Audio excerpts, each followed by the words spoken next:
Okay, you guys, let's do this. It's going to be so professional. Like, so professional. Here we go. Welcome to the Live Support Podcast with your hosts, Michele VanDusen and June Colson, a couple of clean comedians who support each other and others through comedy's wacky and winding roads. I hope you're ready. Get set. Let's go. Since podcasts have a catchy tune, we wrote this song for Michele and June. Clean comedians are best friends too. Oh, it's so good. And we never know what they'll say or do. Here we go, sing with me on Live Support, with Michele, who's really short. We'll have a ball, with June, who's really tall. They have fun, interviewing comedians on Live Support, with Michele, who's really short.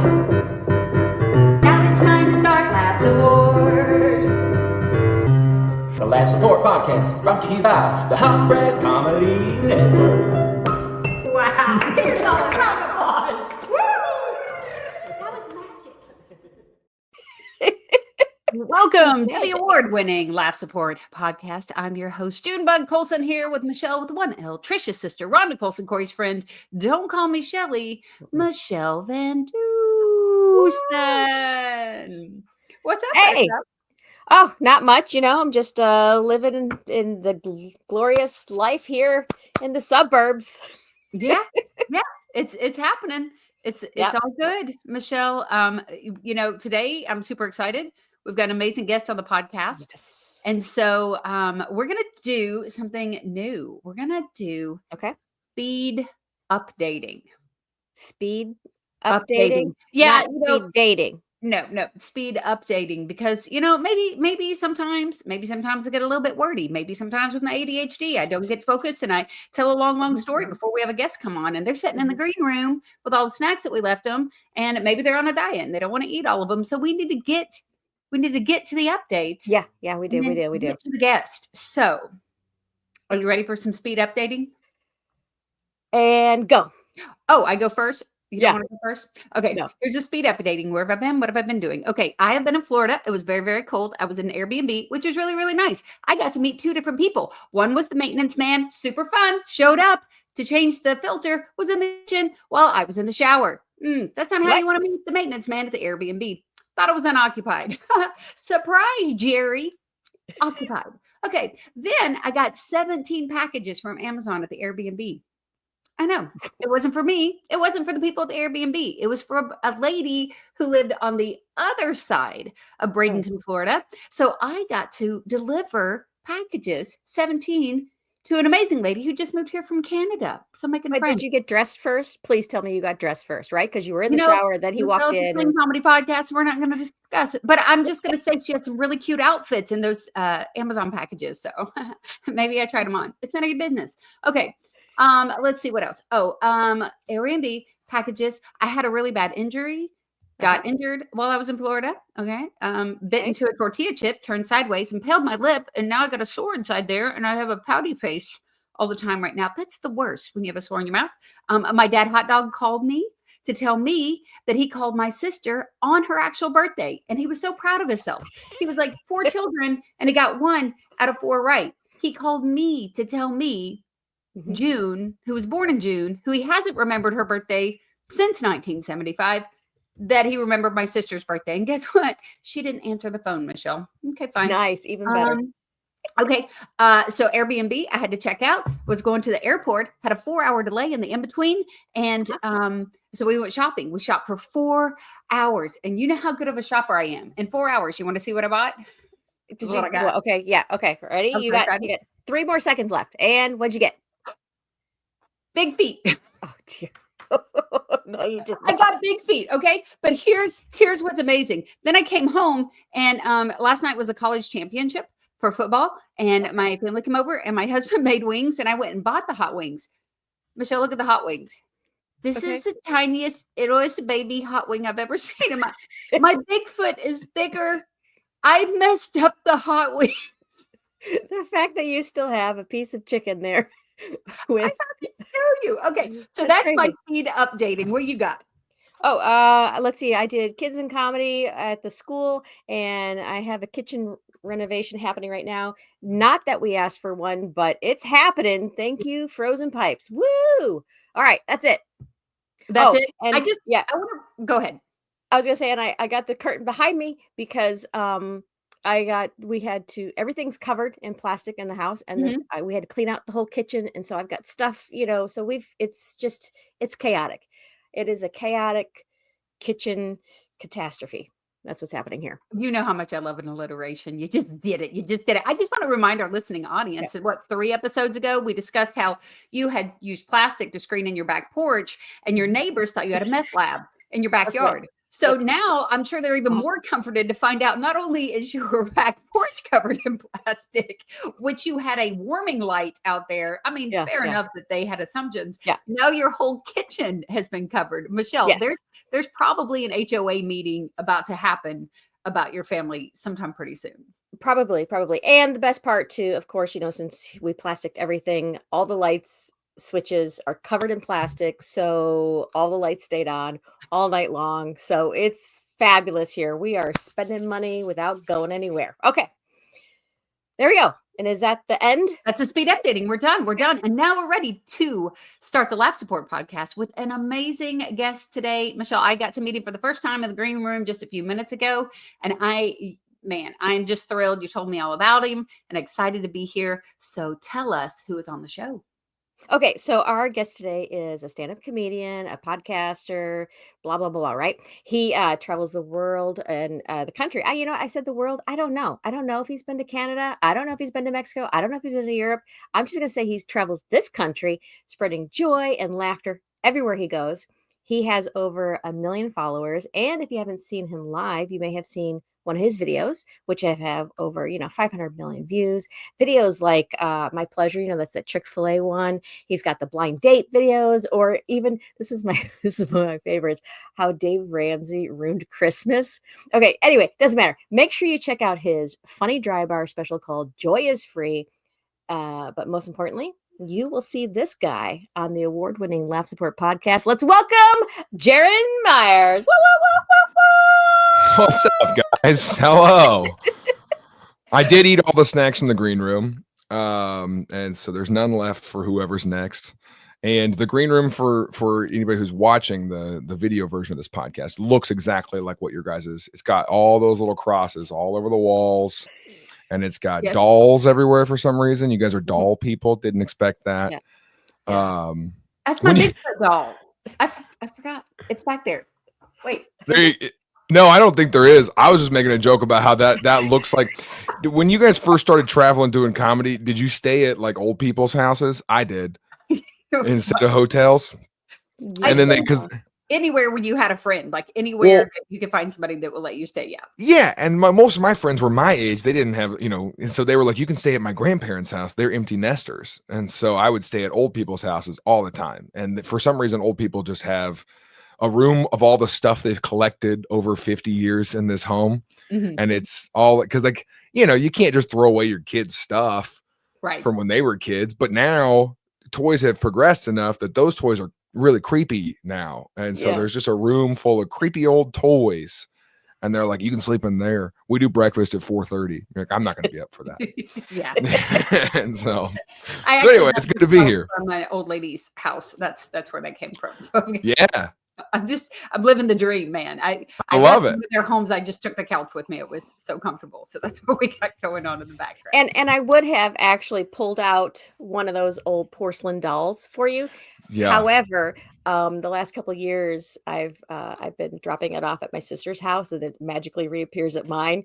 And when I say magically, she lives in Chicago. I'm in Oklahoma, so Somehow. it's been fun. It's been a fun thing. So I like right that now, back and forth. Mhm. right now, I don't have it, and I haven't seen it in a while, so I don't know Yeah. when the doll is going to pop up next. Yeah. She has that, and I have Christmas carolers with the mange that I send to my sister-in-law as often as possible. And she's like 4'2", and I'm almost 6 Yeah. foot tall. So and so is my son. And so I will send it with him, and then we put it up on the highest shelf you can possibly put. That's just mean. That's just mean. Oh, you have to know June Little is really, really tall. splatter. I love it. That's awesome. Now, if you give us your address, Jaron, we could go Sure. ahead and include you in on these fun things that Of we course, like to my address you know. is 210. I was gonna- Put it out Writing there it for down because he everybody. only has, what'd you say, a few million followers. So I'm sure that's not uncomfortable or awkward when It would, you know what I would like? I've thought about that. Like, what if someone shows up in my house? I don't know. Like, they're like, I didn't like that joke you made online. I'm like, oh, that's great. People do that stuff now. That's weird. That's crazy. Yeah, that's why I try to keep my followers to under like 40. That's what I do. And then I don't have to worry I'm about. capping it. Yeah. Got to start a new page, Yes, a it's new like life. mega church. So it's like, no, we have 10 million Yeah. people. There's a certain number and we have to stop here. That's right. Maybe Yeah. it's 40 and then they have My to go. followers keep dying because it was just my mom and her support group. So so I'm down to 3. Okay. And, And you're keeping so track of them. I am. Yeah. Michelle, that's funny and sad, which is my favorite combination. It's just sad, funny. Okay, Jaron. So our podcast Yes. is called Laugh Support. And a little background, the first time I ever went on stage, Miss Michele VanDusen was in the room. I had about 2 minutes and 30 seconds to do, and I had about 47 pages typed out in 8-point font. And so Michelle helped me edit down to enough to do, like 2 minutes and 30 seconds. So our good friend Joel Byers at the Hot Breath Comedy Network wanted a clean comedy, show on his platform. And he was like, Michelle, you and June would be great to do that.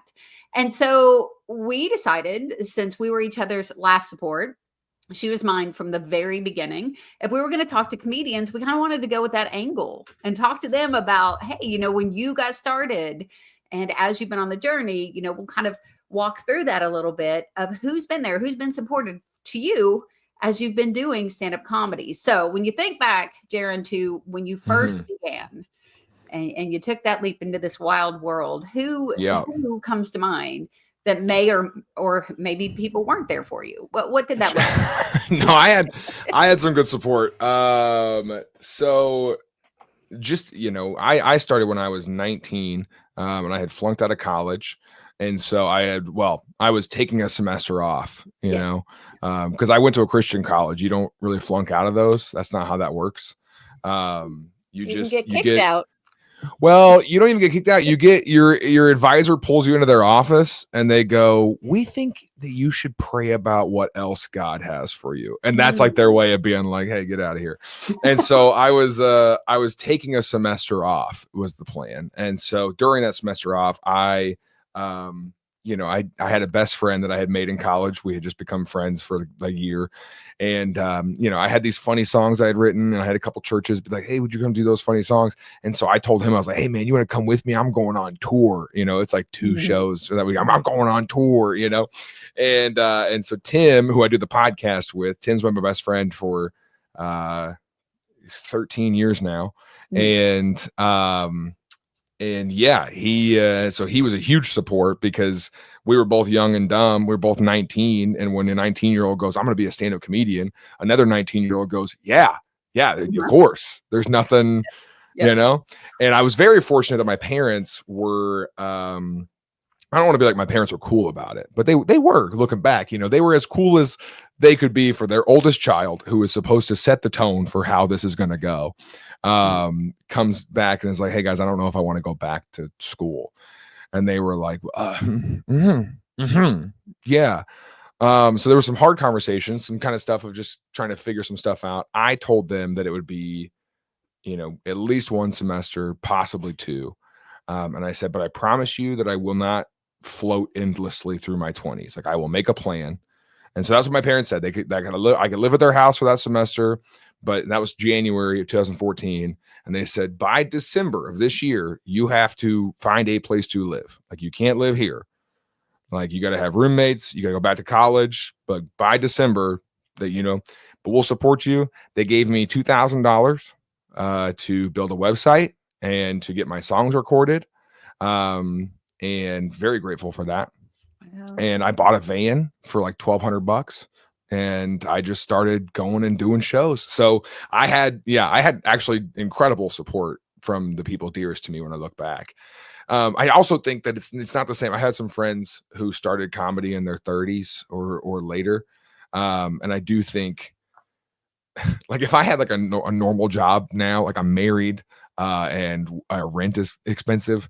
And if I were to say to my wife, I want to do this thing, I think that's a much bigger ask than a 19-year-old. So I think it was a little, you know, not to take away from how much support and care that I received when I first started. I do think it's a little easier to look at a 19-year-old and be like, yeah, your dreams will come true. Whatever, go try, you know? And so I got some really great support, and it's I could feel what I say about that is like I could feel their support was I don't want to call it hesitant, but it had that like, that's fun for you to do for now. And then as it became a real thing, and I've been doing this for 10 years now, you know, now my parents are full, you know, they like absolutely believe in what I'm doing. And so, yeah, very grateful for them.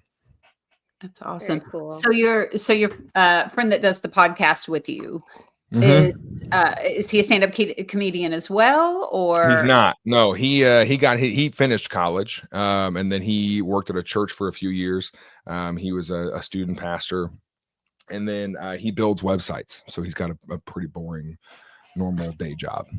So okay, so tell us the name. Here's what's funny is, so when we knew you were going to be on the show, I was like, oh, I'm going to listen to the podcast. So I backed up. You guys have been doing this thing since 2017. Yeah.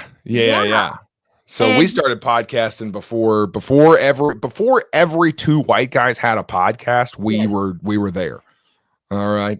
We started in 2017. So my best friend and I, we were roommates. And so the show is called Things I Learned Last Night. I don't know which episode you went back and listened to, because the early ones, here's the audio was terrible. Yeah. So a couple episodes ago, Michelle, I was showing off like therapy wise, I paint things. I just paint and I buy things and I paint things. And then when I don't like the color of something, I start painting it again. So I just started like this painting back here, and I'm working on it.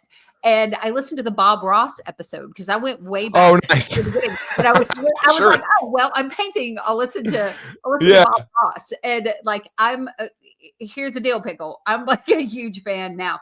But because of my ADHD, I listen to everything on like times 2. And so your all's giggles are like little chipmunk giggles. Like, And so anyway, I listened to you guys giggle like this month, and I listened to the Bob Ross episode, and I'm definitely going to be listening to a lot more. And I love that. I saw the post that you made that maybe I'll be listening when I go to prison. There's a good shot I'll go to prison. Yeah. Tell us about that. That's crazy. So what the podcast is called Things I Learned Last Night. And you would listen to the Bob Ross episode. Each week, Tim teaches me something. So I don't know the episode. I don't know the topic when we sit down. When we sit down, he goes, hey, have you heard about Bob Ross? And then teaches me all about the life and the art and that show and all that stuff, and how he ended up maybe stealing it from somebody else, kind of stuff. Right. So we learn all this interesting, fun things. What we found out, and I don't know, maybe like 2 years ago, we got a random letter.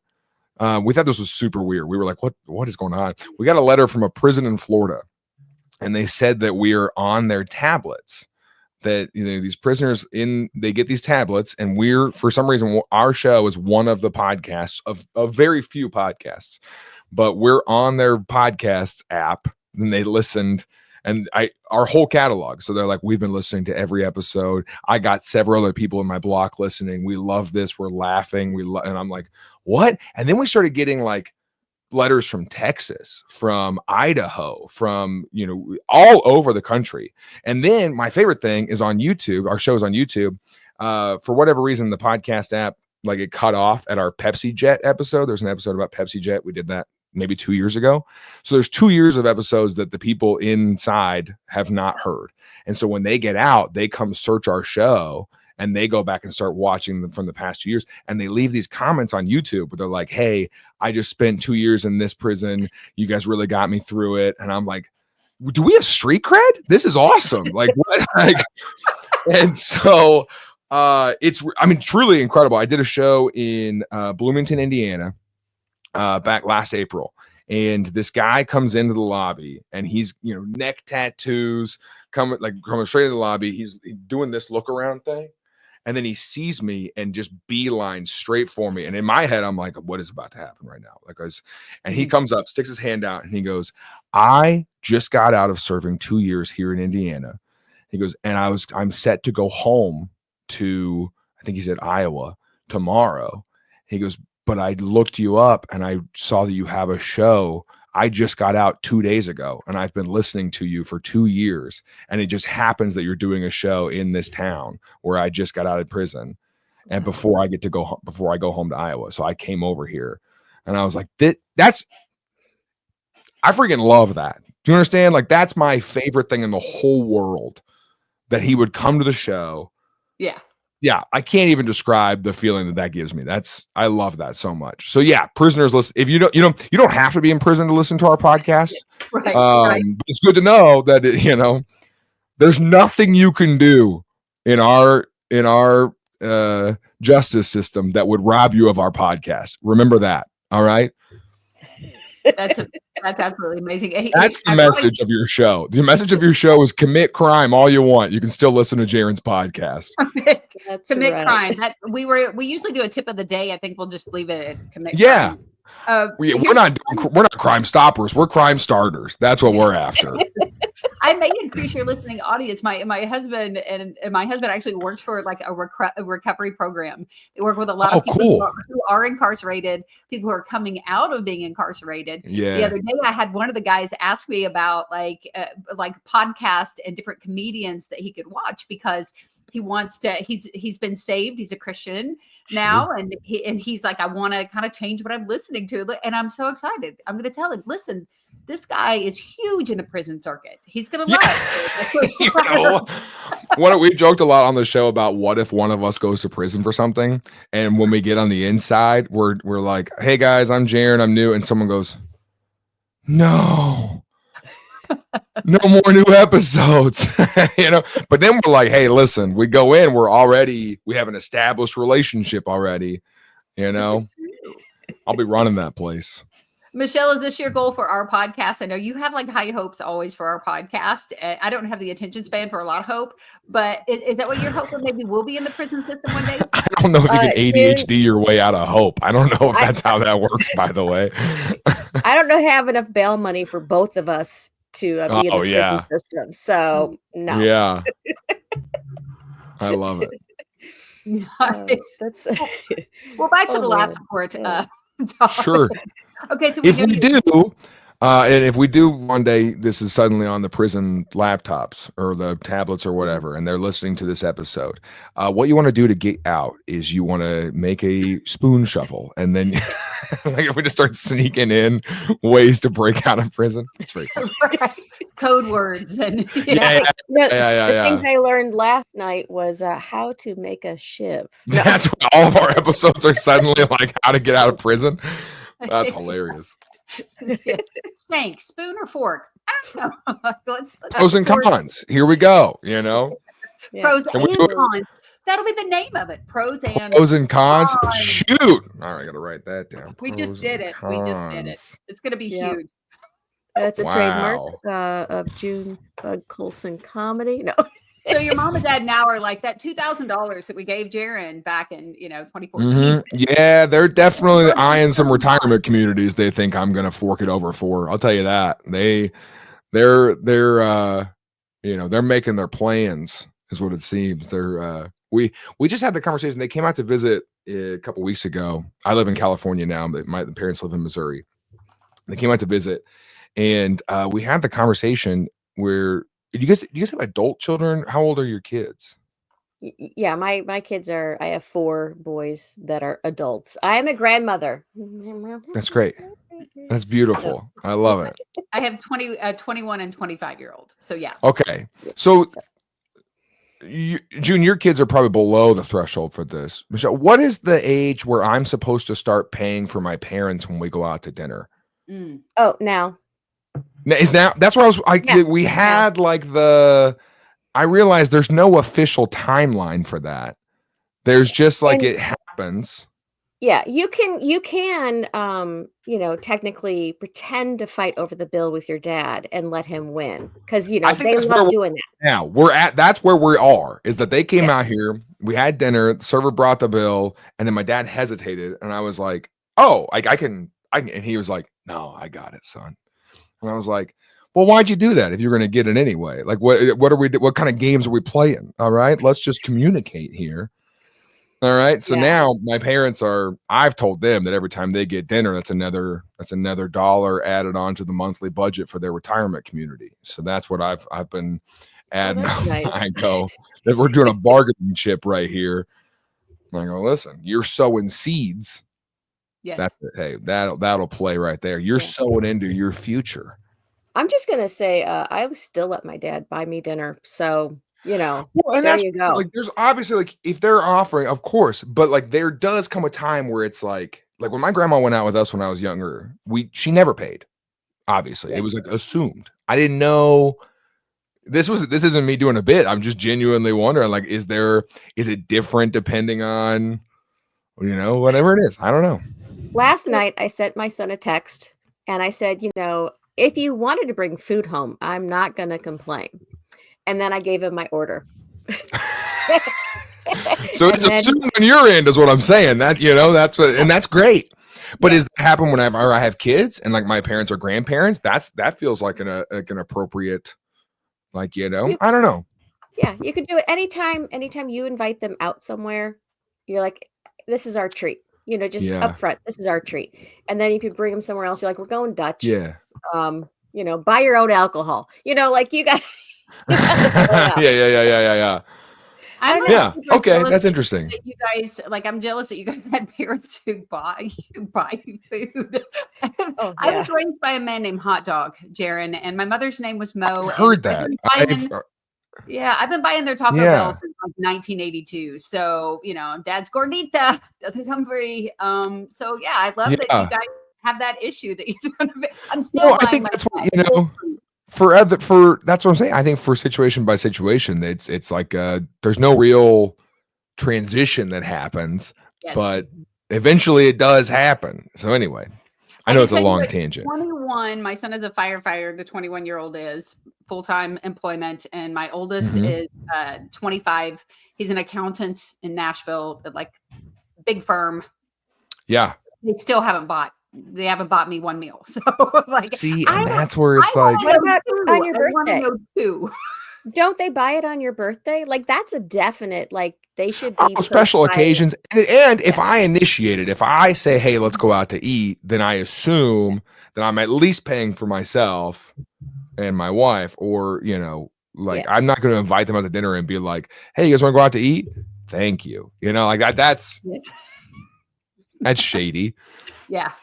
But anyway, we get that. We get the invite to pay. We're invited to pay a lot, and we do. And until they, whatever, and we'll continue to do so. Until they what? That's what I'm saying. There's no until they decide. We're happy that our kids are near us, and I think that's my parents said the same thing. My parents were like, "Listen, if we have to pay to get you to talk to us," I was like, "You don't. I call you on the phone every day. I don't not talk to you." Wow, every day? You are a good son. Yes. I talk to my parents a lot. I do talk to my parents a lot. I have a great my parents and we have a much better relationship than we did when I was in high school. That's something we worked really hard on. So yeah, we're very proud of the relationship that we've got now. Yeah, that's a typical transition, that it's after you get out of high school that your relationship starts repairing more. Yeah. Because it could go one of two ways. It can go either start repairing or just a lot of people my age don't talk to their parents. Right. And whether that be on them for not dealing with their stuff or it be on the parents for not acknowledging, I do think there's a huge population of parents who are like, my kids don't talk to me. And I think I can always tell who's at fault when they say that side of the family doesn't talk to me. I go, that sounds like you're the problem. Yeah. If you say to me, we don't talk to that side of the family, that sounds like you set boundaries. Good for you. But if someone's like, they don't talk to us, I go, it seems like maybe they've tried is what from what I'm hearing. And so I think I'm very fortunate that my parents did the work themselves of, going to counseling themselves, asking themselves as adults, tough questions, like who are we apart from being this person's parent? Like, what is our identity of this being an adult and not needing us anymore? Those are stuff that they have to deal with, and I'll have to deal with one day too. And then I got to deal with the things of who am I as an adult and a responsible human being who takes care of myself. And then also, when am I supposed to buy these people meals? Those are the things I got to ask myself. Yeah. Yeah. My one of our kids, I'm like, you don't ever call or text. They're like, the phone works both ways, Mom. I'm like, okay, all right, I see you. So that's also true. Yep. I try with like my youngest still lives in town with us, but my oldest, I'm like, you know what? We're gonna do Mom Monday. Because I'm that person who just doesn't like there is this thing about when people aren't in my space. It's not that I don't love them or Yeah. that I don't miss them, but like Just my forget. brain is just in a different place. Yep. And I have to remind myself, right? And so I'm like, you know what? We're gonna do Mom Monday. And I did that 2 Mondays in a row. And I'm like, how about Yeah. we do Wednesday, right? Sure. Wednesday, and but like they know that I'm making an effort. But it is that reality of, the phone does work 2 ways, and I'll Sure. get in my head and be like, oh, well, they're busy. They don't want to talk to me. And I've never called and then be like, we're way too busy. We don't want to talk to you. So, Yeah. Well, I've called people and just said, I'm busy and hang up. I've done that before. Somebody's listened to That's a very Jaron's fun thing to special. do. It's a very fun thing to do. nice. Yes. That's great. So Jared, when we talked about like from the beginning, you had your parents, you had your friend, right? What Mhm. about like in the comedy world? I think Yeah. a lot of people will start out and they have no support. You're just kind of out there alone, and then sometimes we're fortunate that God just weaves someone into our life pretty quickly. So as far as Sure. comedian relationships, what did that journey look like for you? Well, one, I was fortunate. I was still working in a church. So as far as like community goes, I had a lot of friends through that. But as far as comedy goes, comedy friendships and other people who are pursuing, because I've got a lot of relationships with people who at church who aren't pursuing a dream that is, well, that sounds rude. And I don't want to be like, oh, their dreams are easier to accomplish than mine. That doesn't sound right. But I think you know what I'm saying. It is like Those losers. Yeah, moving on. well, I mean, like, there's an established, if you want to be a veterinarian, there's an established path, and I think that that's what's different about what we do is that, as much as we would love, like of course there are best practices and things you can do. There's no one size fits all path that you got to follow to make it in this business. And so I think that's what I mean. And so for me, I think if we're talking clean comedians or Christian comedians, I think there is a hesitation to go to local open mics or be friends with like the secular comics. But I'll be honest with you, those are some of my favorite people, some of my best friends, most intelligent feedback I've received on my material, and most honest feedback that I received on my material early on was from friends who were just doing comedy, not Christian comedy. Because in the church world, when we do a show, there's a little bit of grace, not that pun, but like there's a little bit of grace where like church people kind of will laugh at stuff that is, they'll give you a 10 out of 10 laugh on a 6 out of 10 joke. Yes. Yeah. And so in my comedy friends in the especially in the Kansas City scene, so I started in 2014 in Springfield. There was one comedy club there. Open mics were every Thursday night. I went, met some of my best friends there, and then I moved to Kansas City in 2016, the end of 2016, beginning of 2017. And that's where I really met some of my best friends in comedy. And those are people who want to hang out. Like, we're going to open mics, we're all doing our 5 minutes, and then we're hanging out. And we're just there for like 3 hours with new friends. And then they'll text you the next day and be like, hey man, we're going to grab lunch. You want to tag along? And so those are the friendships that I think impacted me the most. And then I started reaching out to like finding mentors and people who were, because those are open mic comics. And some of them were performing on local shows, some of them were performing at the comedy club. But there wasn't anybody in that circle who was like a full-time comic. And but just that to say, for any clean comedians who's getting started and listening, absolutely do not be afraid. It's not like they're stinking sacrificing goats at these open mics, dude. Like, they're gonna say some jokes that, one, I don't think are good, or two, like, are very inappropriate. But you've heard stuff before. Like, you're a grown person. You're okay. Like, get over it. And so it's okay. Like, it frustrates me anyway. And so then as far as the clean comedy world goes, then that's when I started reaching out and trying to find people who were doing this, not just in the church space, but like in the clean thing.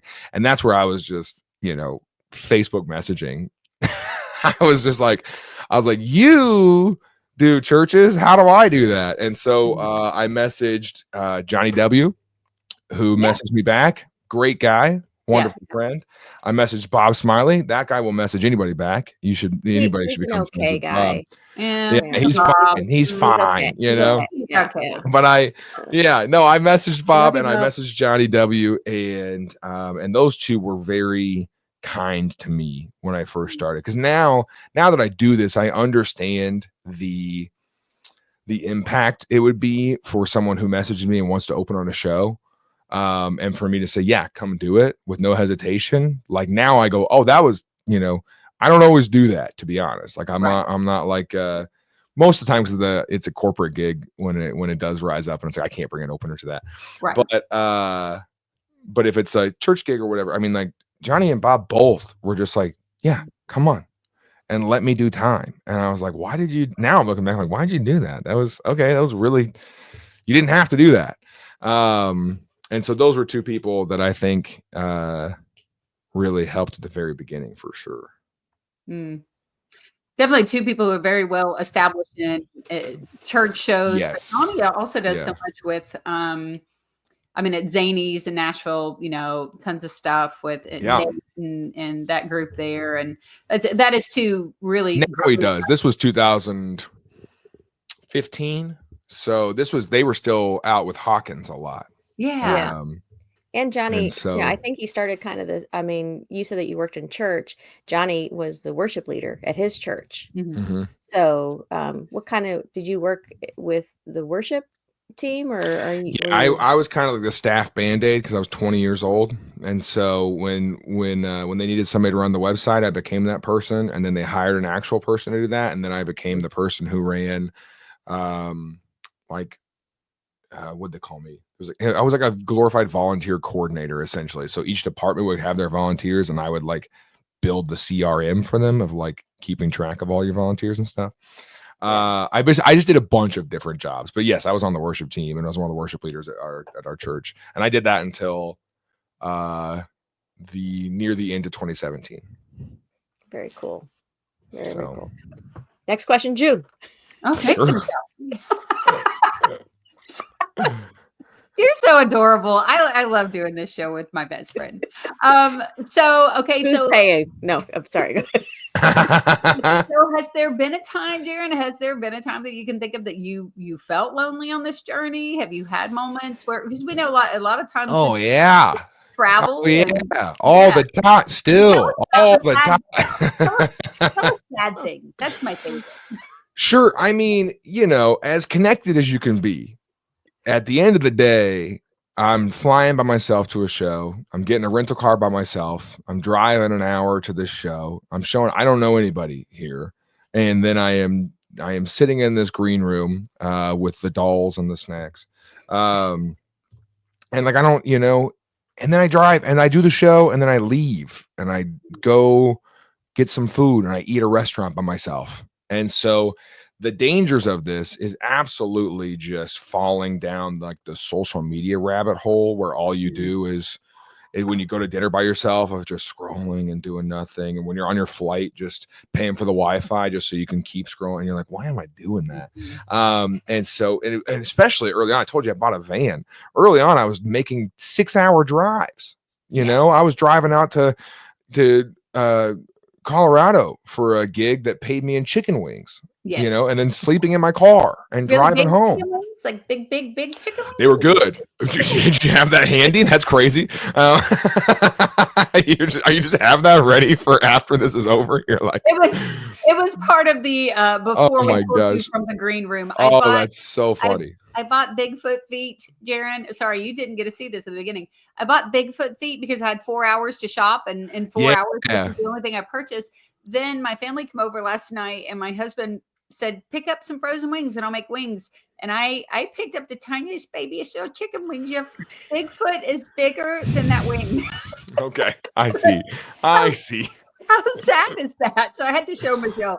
I have a way of just screwing up the easiest, most simple things in the world. It's just frozen chicken wings. But anyway, okay. So every time I go to a restaurant and they give me those, I just go, hey, you know what? Let's just let's just redo this. Like, I don't want this. But that's what happens when we stop giving, steroids to our chickens. They just become this Yeah. You know what? Sometimes it's good. Sometimes we should, We're here for commit crimes and steroids rock. Commit crimes and eat heavy processed food. And those are my messages. I want that. My name is Tim Hawkins, and I believe that we I'm into Twinkies.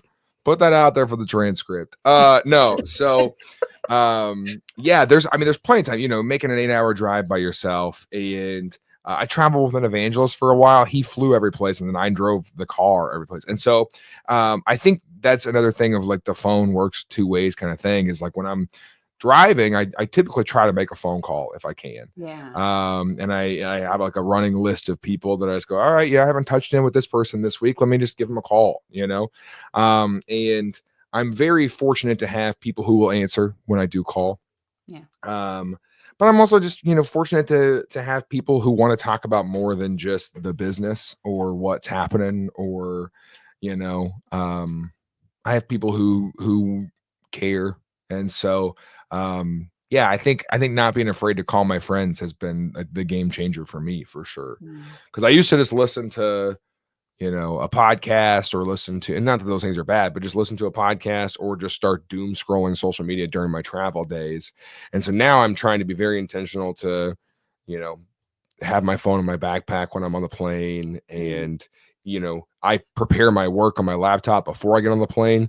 And then like the calendar app's my best friend. I try to block that hour for this, so I don't spend it doing whatever else, so just things like that, of like that's how I combat, because I think the loneliness really sets in when you're doing nothing, and you realize that you're by yourself doing nothing. That's not a good feeling.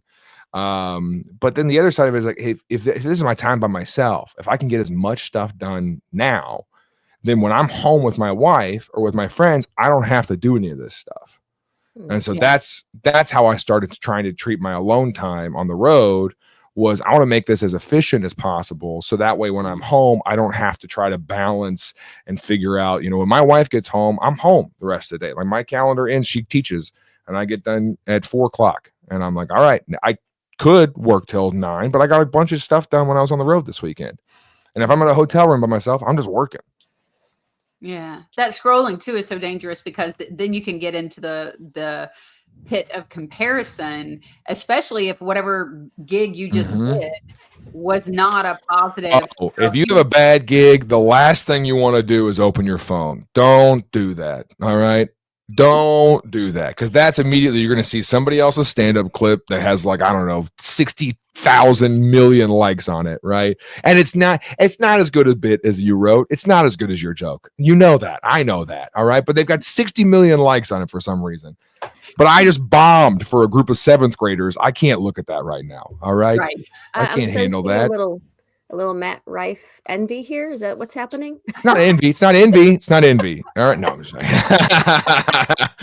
no, I agree with you for sure. Like, if you're in that mindset where you open social media, then of course it's the easiest way to just lose yourself.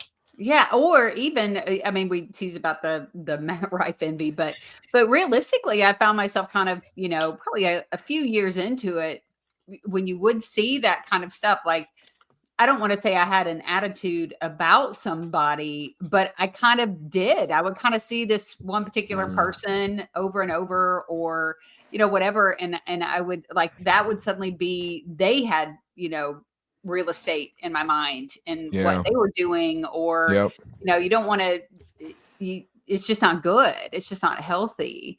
And it also starts to kill your creativity. Not in a comparison way, but in a, when I'm writing a bit for social media or trying to figure out something that I can clip from my stand-up show. It's not like I'm sitting here going okay, Shama's video got this many likes this week, I need to get this many likes or whatever. Right. But I am sitting here suddenly writing bits where I go, how, if I word this way, will this perform better on social media? I don't want to have my stand-up show like that. That's not fun. That's not the art that we're doing. I'm not trying to create snippets. I've got to a very well crafted show that all plays together. None of it can really stand alone as a 2-minute video. And so it starts to mess up your creativity when you're trying to figure out, how do I make this clippable? Yeah. And so, but anyway. Well, and you get so many different measuring sticks for success, right? You know, and it's like they're not there when you just did a show for 600 people in a whatever church in Tennessee, and it was great, and you had a prisoner come up and talk about what a lifeline your podcast was, and do those beautiful things. You'll have just how many followers do you have? How many likes do you have? How much content have you put out? You should be posting Metrics. every 5 minutes, you know. And when you start getting into that, for me, it does stifle so much creativity, because I'm already trying to harness this mind that struggles with focus anyway. You get all of that. I remember just kind of having a conversation with God, and I'm like, okay, what is success? Sure. Because if I keep running it by the world, I'm always going to be chasing after something that's completely unattainable. So I literally kind of had to just pray about it and go, okay, God, help me out and help this wild, wired mind, that you've created, have some sort of understanding of what do you consider success for me? And sometimes I think it's just in my personal life and my spiritual life, just following him and doing what I can to, well crafted and in a way that honors him. And other than that, maybe 1 million people might like my post today, but they might not know me tomorrow. And so I just try to, kind of run it down that lane now, because it did overwhelm to try and keep up with. If you are doing it just for social media and not to have that crafted show, it's going to show on one side or the other. Yep, exactly. Yep. Yeah. I do think that, and this isn't just a comedy thing too. This goes to, people who work at churches. This ends up in the business world, and even your personal finances. Like anything that we try to quantify, like we try to find a metric or measure it that way. I found that, like, one of the reasons people gravitate toward, I was trying to think about this too. Like there was a big conversation last year about, gender roles in the home or whatever. Right. And I was thinking about, like, as a man, like I want to be a provider. Like I've been told that's my role that I've got to be doing. Right. But I think that often, a lot of times, that the reason that some people gravitate toward that, or like managing the money of the household, whether that's the man or the woman, the person managing the money, is because that's a number. That's easily measurable. I can measure what I contribute to this home because I'm looking, this is what I bring home each week, right? The things I can't measure are joy and peace and patience. I can't measure if I'm doing better at those things with my kids or my wife or my friends. I can't measure those things. So I'm not as much interested in them because I can measure my value here. Same thing with fitness. It's much harder to measure. Do I feel better? That feels so ethereal. Do I feel better? Am I stronger? No. Can I measure the number on the scale? Of course. So I'll do a crash diet so that number is better, even though ultimately I feel worse and it's not better for me. And that's the same thing with social media and our creativity, is that the more we're trying to cram our creativity into these measurable numbers, it's not actually doing anything for us. And exactly what you said is, like, you go to some of these shows, these people who have like huge followings, or they've done really well online, they don't got an hour. And like, I've done those shows. I did a show with a guy who was huge on Vine, right? To the point where he's selling out shows of, 400 people on a Wednesday night at the comedy club, right? And I opened that show, and we're in the green room, and he's visibly stressed. Like he's just stressed out. Like he's just like this. He literally tells me this is like his 12th comedy show. This is your 12th show, period, every time being on stage. He's like, yeah, I did all the videos, and now they put this tour together. And, honestly, like, it just feels like I'm bombing. And I said, dude, you went up there and tried to do 45 minutes. I said, you have 15 minutes. That's really good. But they know you from Vine. Go do the 15. That's really good. And then do a Q&A and take a picture. That's what they're here for. Yeah. And they'll come back for your next run. They'll come back when you do because then the next time you'll have 20 minutes. And then the next time you'll have, and that's how you build this. But if you try to go way too big, way too fast, that's another measure of like, I got to have an hour of material. You don't have an hour. That's okay. That's fine. Like you have 15. That's great. hone that, work on that, add 3 minutes. Don't try to rush and add 45. Does that make sense? That makes sense. No, That's brilliant.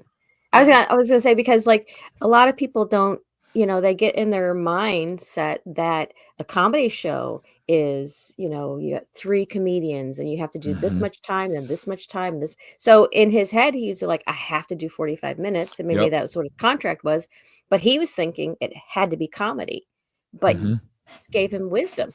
Do the 15 that do Q&A, yeah. and then do pictures. I'm like, that's brilliant. People don't even think like you can wiggle around. It doesn't have to be, Mhm. laughter the entire time. Q&A is, Well, I find, especially if like you're already selling tickets, they're bought into you. It's not yeah, like they just went to some random comedy club night. They came because they're your fans. So like, yeah. yeah, They use want to that to your know. advantage. Yeah, that's so smart. I Mm. love how business savvy you are about comedy. It's not just about the jokes, it's about the connection. And like that's the one thing that when I was watching a lot of your videos, you connect with the audience every single time. Mhm. You're like, you've Mm. brought them in and they're with you from the beginning to the end. And I love that so much. And not a lot of comedians can just do it just like that. It's just something, it's like, God made you to be this uh, vessel of energy, vessel of joy. I mean, that's just what I saw, and I watched that. It's just, I love it. And then this wisdom about Q&A. I'm like, that's just brilliant. So, Mhm. all Well, this right, is back to really, you, I June. like this. We should do this every day. This is really nice. Oh, actually, you This know is what, Jared? affirmations. There you go. Let me speak into your life right now. No, I, I'll put but my one of hands the, up. I, June, stop it. Okay, so I do actually have a question for you, Jaron. Mhm. Have you ever done a comedy show in prison? I mean, I I know that have. you Yeah. have. Yes. Have you ever shot a special from prison? Because I think it would be great if you named one of your next specials Wanted Man. Wanted man. Wanted Man. Pros and cons. We do the pros and cons. The pros and cons tour. Pros and cons series Yes. leading Yeah. into the Wanted Man special. Yeah. Yeah. Yeah, I like this. I like this. This I is have such the done. opposite of like the ministry that my husband is in. He's trying to get people out of prison, and Michelle's I'm ministry. trying to be is like, trying to hey get guys, you want to in. come to my shows? You better start criming. All right. Yeah. No, But I have done prison shows and they're really fun. They're like they're really, really fun have you because done it at a women's prison or just men's facilities? this one was just a men's facility. I've done yeah, there's like several in Missouri that I did. So I did like the medium and max security a couple different times. And so but Yeah. it was a men's prison, yeah. Yeah. So you should do it in a women's prison and you're the wanted man. I'm sorry. Women's wanted man. And this podcast just took a turn. Hot guy Jaron Myers. Wow. Yes. Do you I gotta bring that up to my manager. yeah, you need to. And I just want you to know I drew a lovely this is my dead possum. Okay, there you go. There you go. I love it. Yeah, yeah. Okay, that's Michelle right. explained to us the dead possum. Also, it's a podcast, and I realized I've showed the Bigfoot and the chicken wing several times, and we forget that people listen and not just watch. You the know, podcast on that's YouTube. all right. Yep. So, what's the dead possum? I've got a joke in my show about airdropping pictures of dead possums to people because if it got the airdrop on, you can send anything you want. And Yes. so I just, boop, and I let it rip, and then I look around for the person who's looking at their phone, and they're like, yeah, hours of joy. You can steal that. Go have fun. It's wonderful. Yes. Yeah. Well, I'll be looking forward to the next dead possum that I see. I do live in the country and I do live on a farm, so there's dead critters around here all Yeah. the time. So You why have a stop at possum? plethora. Yeah. Yeah. We could go with more than possums. So hey, one of the questions we ask is that like if a comedian happens to be listening, they're just beginning this Mhm. journey. Is there a piece of advice, which you've given a wealth of information, and I think a comic can pick up on a lot of great tips from here, but is there something that someone may have told you at the beginning of your journey that you've carried throughout doing comedy that you think would be helpful for a newbie in this industry?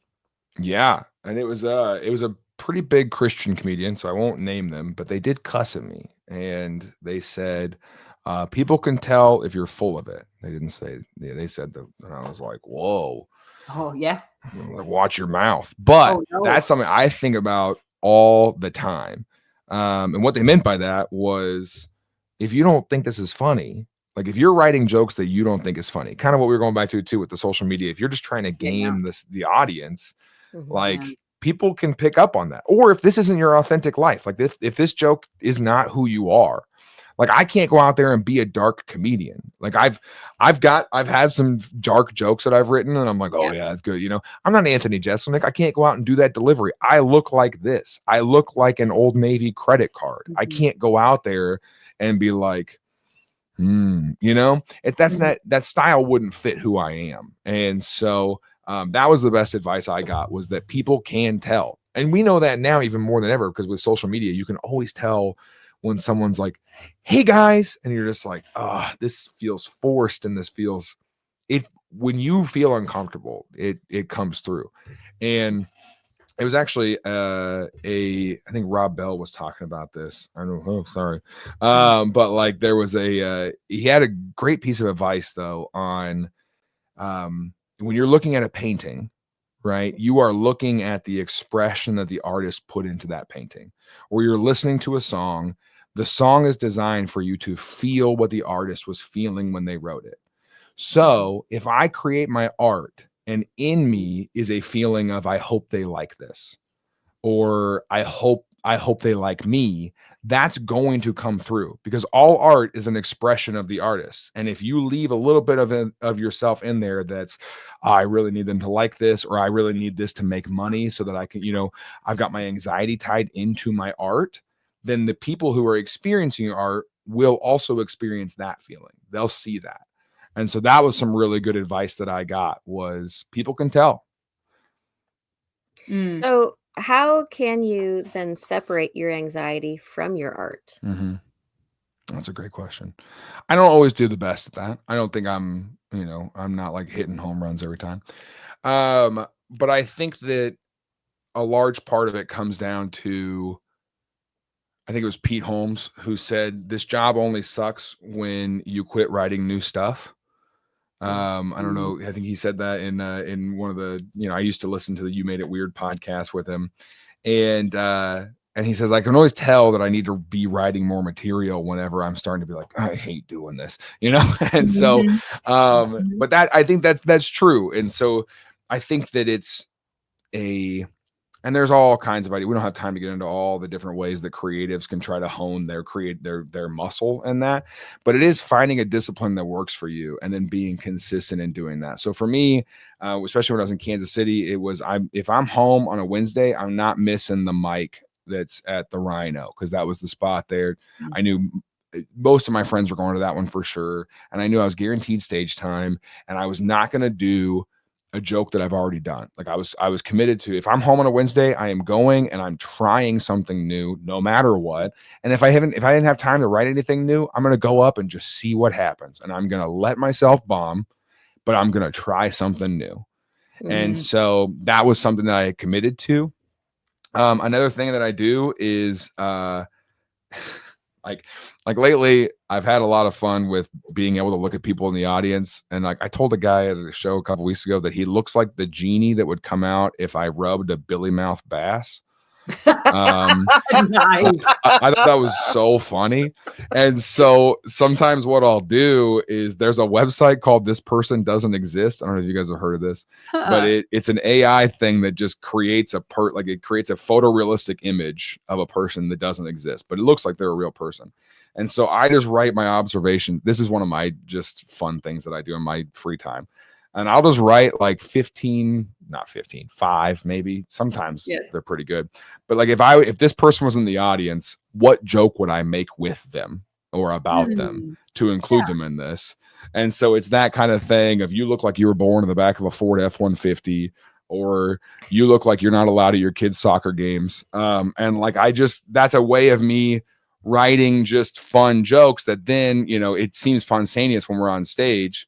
But like, that's me being able to include someone in the show. And they also think about the other thing, not that I want to insult people. Right. The thing about a comedy show is that we're in on the joke together. When I tell my friend, you're the dumbest person I know, it's funny because he knows that I don't think that. Right. Right. But if I legitimately think that, or I know that he's insecure about that, then I'm not going to be like, hey, you're the dumbest person I know. That's like, that's the difference between, I'm not trying to be an insult comic or, be derogatory to anybody, but I do want to include people in the show. And I want to be like, listen, we joke together. Like, we're pals. Like, most of my show is me making fun of myself. You're included in this. We're having fun.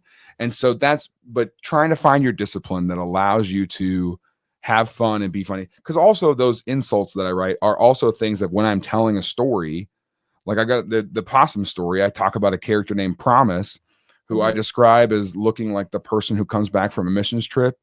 Yeah. And you're like, hey, Michael, how was that trip? And he's like, actually, I go by Promise now. And you're like, oh, he started drinking the essential oils.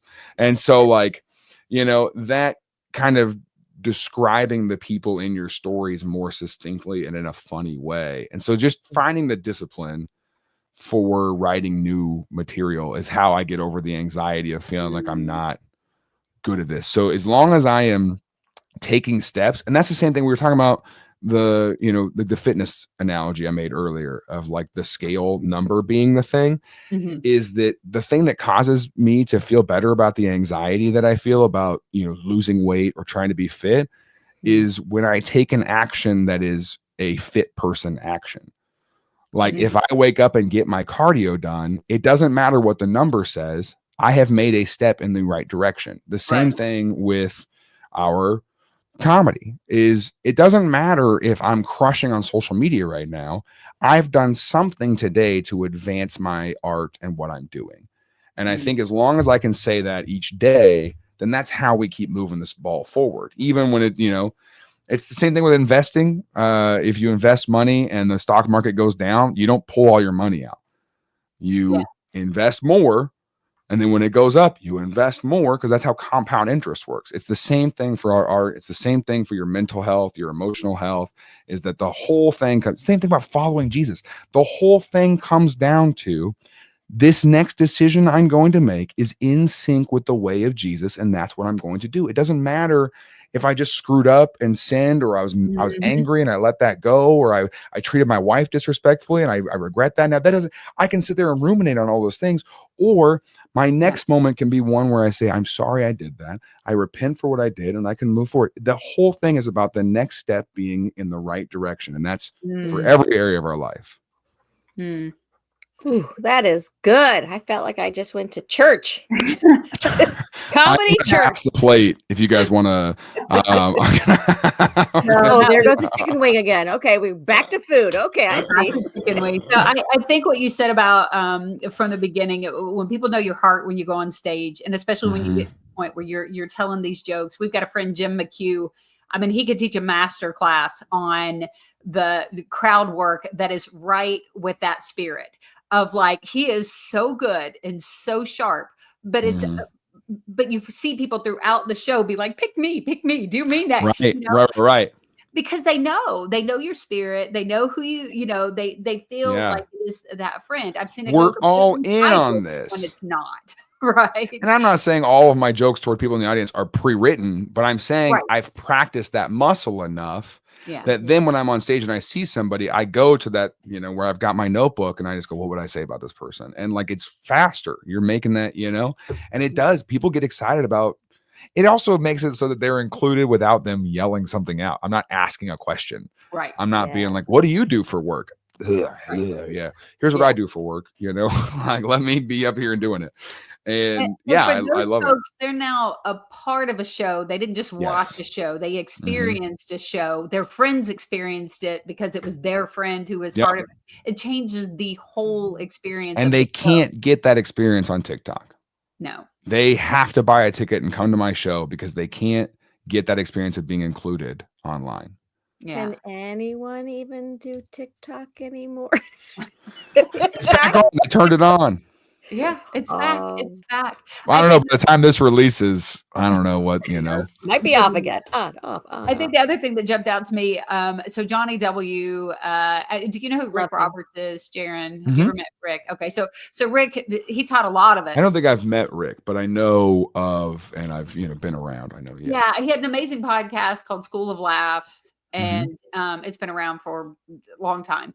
But Rick was, I took his class, Johnny took his class, Brian Bates took his class. He's the person who Mhm. kind of taught us how to write. And when you were talking about the emotions and playing off of that as well, one of the things that he talked about, and this just reminded me, I'm just saying it out loud to remind myself later, one of the lessons was about when you do get stuck, what were you emotional about today? What made you angry? Mhm. What made you sad? Mhm. What would you feel something happen that cracked you up or it really ticked you off? Those are generally the things too that later on the audience, because when you deliver it, you're in that moment again, and you genuinely felt that emotion. Yep. And when you go and you write that bit and you tell that story, I do a bit about catching my hair on fire with my Yeah. first date with my husband. It Mhm. cracks me up every time because I literally can visualize him hitting me in the forehead trying to put the flames out. Like, Yep. Yeah. cracks me up. And it's one of those bits that it rarely fails Yeah. because I love telling that story and people love hearing that story. So I think, as we talked about,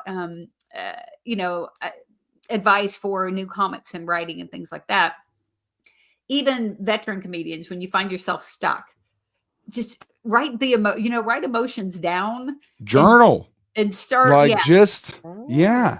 go after the journal. feeling. Yeah. Go And after that's also like that's just a healthy habit to establish too, is just to process and think about your emotion. That's just a contemplative practice of like, what did I experience today? What did I feel today? How did I experience that? Because your worst days are your funniest days later. No one wants to hear about your vacation where everything went great. Right. The funniest stories are when you're sitting around with your buddies and you're like, I can't believe we spent so much on our honeymoon. Let me tell you, on our honeymoon, my best friend was like, hey, dude, you got to go to Chris Angel. You got to go to Chris Angel. Right. And I was like, really? I wouldn't think he's kind of old enough. He's like, no, you're going to love it, dude. So we spent money on our honeymoon. We went to Chris Angel. The worst show I've ever been to. The worst. This guy was, and I won't even, it's not like I'm defaming him. I'm telling you what happened. He's drunk on stage the whole time.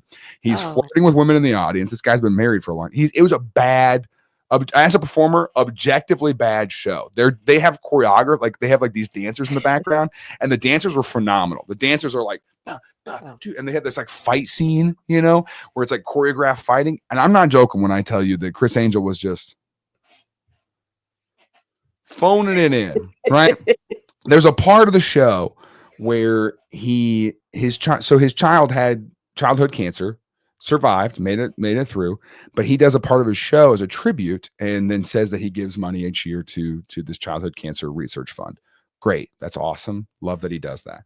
Then he does this, he calls them numbers. He goes, this next number is for all the kids who are suffering with this disease, right? And he shows these black and white pictures of all these kids in hospitals and all these kids who are suffering from cancer. And then he pulls doves out and releases them one at a time. But he's drunk and he's not doing it with the passion that he should. So you're just seeing the doves like in his jacket. Like he's just like poorly being like,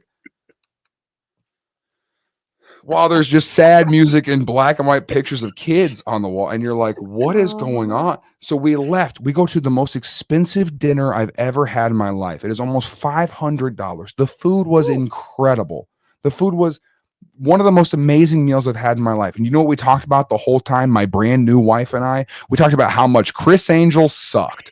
So I can't and that's really funny to us now. Because we go, what's the thing we remember most about our honeymoon? The thing we remember the most is that Chris Angel show, which is funny to us now. But that week we were so mad at my best friend for telling it. I literally called him. I was like, dude, did you do this as a joke? Like you told us to go to this. Like if you did that on purpose, that's kind of funny. Like if you were like, hey man, you would love go to Chris Angel. You'd love this. He was like, no, it was like, he said that he was religious.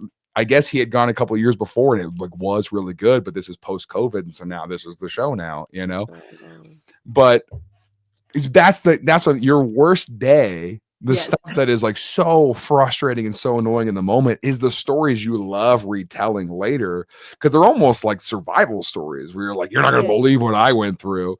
And so whenever you're having, and it's not even just when you're feeling stuck, I would say journal all the time. Yeah. Journal in the morning, journal at night.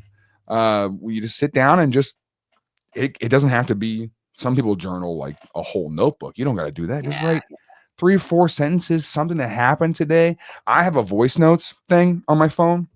Every gig I leave, I take a voice note where I go, here's the person who booked me. Their kid's name was this. We did this event. Like, I just do I brain dump as many details from the event that I can. That way, when I go back, I can search through my notes and I can go, oh, okay. Like, yes, I remember this person. And it helps me jog my memory of when I was there last time. So when I walk in, I can high five their kid and remember their kid's name. That's awesome. Like, so stuff like that. But also I can say the show didn't go as well. I think I tried this bit and didn't work really as well as I wanted it to. And I transcribe all that and I keep it in my notes.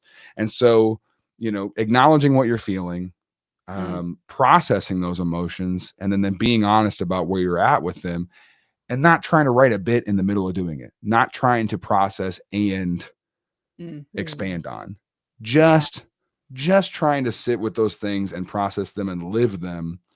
And then later going back and being like, oh yeah. And then how you can write something about that later. You know who has a lot of time to journal, Michele? Who? People in prison. They have a lot of time to just bring it right back. Just bring it right back. Cranking out new comics. I'll tell you what, I'm going to start the Jaron Myers School of Comedy for pros and cons. Michele, we could keep Jaron for hours and hours and hours. It's been such a great podcast. Oh yeah, I didn't realize what time it was. Before we kick him to the green room and close this one out. All right. Wait, what was the question? I'm sorry. I'm just still processing thoughts before we release Jaron from the world of laugh support. My I have so many thoughts. I've been taking notes, so many notes. One of the things that I wrote down here was what's a chicken's favorite vegetable? You guys know? Here, listen, I'm gonna apologize right now. Every season something. Chicken's favorite vegetable. Hold on, let me see if I can get it. I'm trying to think if it's that route or chicken. That would be bacon if you're going that way, but it's not. It's okay. What is it? Eggplant. That's good. That's good. There you go. Well, because you guys were talking about chickens earlier. Okay, what frustrating moment did that joke come from? That's what what feeling did you put into that joke? Well, I was hungry because we would talk about food. You guys mentioned chickens. Great. She kept bringing out the chicken. With the little funky little finger feet. That's a very funny joke. We always like to end our podcast with an apology for a really bad joke. We're so glad, Jaron, that you joined us. Hey, friends, make sure that you are following Jaron on his social media platforms. You can find him at jaronmyers.com. That's his website. Jaron Myers Comedy on Facebook and Instagram. Jaron is Jaron Myers, Myers. Yeah. JaronMyers.com. And just definitely give him a follow at YouTube. Oh, yes, the podcast. Yeah. Tillin. Tilln. Things I learned last night. I highly available wherever you listen to podcasts. Yeah, I highly recommend the Bob Ross episode. Just go on back to the beginning and start listening. Pretty amazing podcast. So, Jaron, we are so grateful that you joined us today on the Laugh Support podcast. We would love to have you back again sometime, but we're going to go ahead and let you go. Michelle's going to kick you to the green room, and we're going to close this one out. All right. Thank you, guys. It's great talking with you. VanDusen. I didn't want to kick him back. He was so great. I know. You always bring the best guest. Well, I do, don't I? You do. Usually, though, you don't make them suffer through your joke before they leave. Well, because you said any last idea. I had other thoughts that were going through my head. Like I had other questions and things, but I could tell that you were wrapping it up. So I'm like, okay. So I shifted those out And then you're like, hey, Yes. I'm like, wait, what'd you say? And then I was like, I Jimmy think we joke. actually kept him 5 minutes longer than we promised we would let him go. So it was time, every well, good when you're thing in must come to prison, an end. when you're in prison, you don't get to make the rules. That's true. That's true. And when you got to do the time, if you've done the crime, that's what happened. So yeah, no, what a great episode. There's so much great information on here. Yes. Oh, I hate to even give a tip of the week because there were so many great tips on here. But the tip of the week was going to be, okay, in the words of my my favorite movie. This is, I don't know how it didn't get an Oscar. Did you watch The Master of Disguise with Dana Carvey? He says, Yes. become Yeah. another person, become a turtle. Okay, Yeah. anyway, that's my cinematic, brain goes to movies like that. Become another person. Okay, so just recently I was at the Gospel Comedy Association at their retreat, and there are several people there at the Gospel Comedy Association that do different characters in their comedy. I don't do that, but I wanted to talk about what I learned from them really quick. Is just getting to watch them and how they literally become another person in their act reminded me that when I am in the voice of my dad, and I'm telling a bit, this is for comics tip of the week. When I'm in the voice of my dad, I can do more than just change my voice, right? My dad kind of hunkers over. He's got a beard. He has a certain sway when he walks, right? If you're speaking in someone else's voice, you can become another person for a moment, right? When I'm working on a bit with a cashier from Aldi that I had an interesting experience. I'm going to change the voice, change the rhythm of my voice and try to let the audience actually see. You can do that verbally by describing someone, but if you have the opportunity, even the bit that we were talking about a little bit ago, when used to I would talk about flicking a cigarette out the window. Well, now I have the cigarette, I flick it out the window. Like, you can become another person. You can show the audience, not just tell the audience what you're trying to communicate. So that's our tip of the week this week. Friends, please follow me. It's JuneBugComedy.com on Facebook and Instagram, Junebug Comedy, and Junebug Clean Comedy on YouTube. Follow my friend Michele VanDusen. It's MicheleVanDusen.org and on Facebook and Instagram and all that stuff. Michelle's Comedy. You can find her on there or maybe TikTok if it still exists. And of course, we want you to follow the Laugh Support Podcast on Instagram and on Facebook and on YouTube. And we just thank you so much for hanging out with us this week. As I always say, Jesus and Junebug loves you. Michele, tell them bye. Before I say goodbye, I just wanted to point out that your tip of the week, you said become another person. I'm like, are we going back to the prison here? Is this aliases? What's happening here? Okay. So, Wonderful, my dad. Anyway, you guys, thanks so much for tuning in. We'll catch you next time. See you later.